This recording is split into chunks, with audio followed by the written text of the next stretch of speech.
Bang, bubur. Air. Air free je bang. Air. Free. Memang untuk semua orang minum. Tak, dia semua. Nak grab ke apa siapa-siapa sekali lalu haus. Betul. Ya. Abang mana tak? Mana okey? Boleh. Bagi dua lah abang bagi. Tak apa-apa tak. Ada budak dua orang.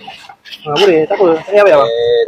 Tak apa. Memang untuk bagi orang, memang untuk tu. Alhamdulillah. Alhamdulillah. Banyak pahala bang. Ha, Tak sikit pahala tu. memang untuk orang minum. Kadang-kadang benda ni abang bagi dulu. Kalau apa abang ulur ni. Saya bang, saya. Ambil je. Boleh? Dengan saya abang bagi anak abang dulu.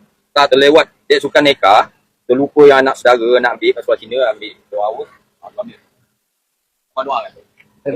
Gila yang menunjukkan dia akhirat. InsyaAllah. Assalamualaikum warahmatullahi. Dia letak duit.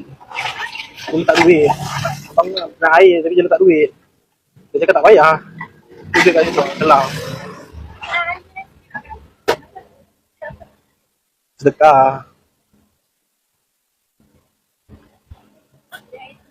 Itu boleh tak? Buang air. Tak boleh kamu buat je ni. Ha? Kenapa kamu buat? Kenapa saya buat? Sebab kadang-kadang ada customer kita yang rana-rana, diorang tak sempat nak kita baca tahu dengan jadi buku, Makan. tapi kita tak ada ni, kalau saya ada ni, kita ambil buat air, kita boleh minum.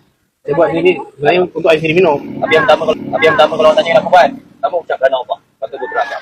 Sebab kita kalau boleh abang ajar, abang kongsi, kita buat kerana Allah. Bila sebut nama Allah tu, kita sebut niat itu tu sama hati dalam tu ada dia tak, tapi pertama kita ucap nama Allah.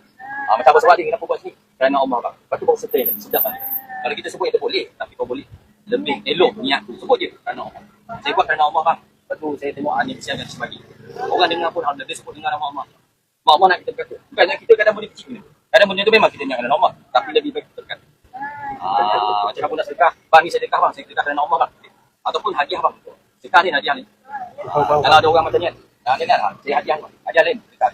Kena faham dia tu. Kalau sedekah kena betul-betul lah. Kalau hadiah pun betul-betul juga. Tapi kita bukan Allah. Saya kamu ada orang suami. Sayang suami kerana Allah. Jangan sebut saya sayang suami bang. Dan apa?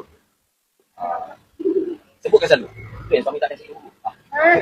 Doa saya dapat jodoh. Ujian jaga suami. 2 wanita meninggalkan. Tahan pada suami.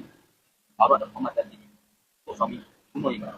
Kau boleh sebut tahan pada suami kerana Allah. Aurat dan hormat dan diri. Untuk suami kerana Allah. Dia sebut betul. Memang susah tapi dah biasa. Macam kita rezeki. Nanti sampai mana. Yang tu abang ujian jangan main. Jangan. Kita ni selalu.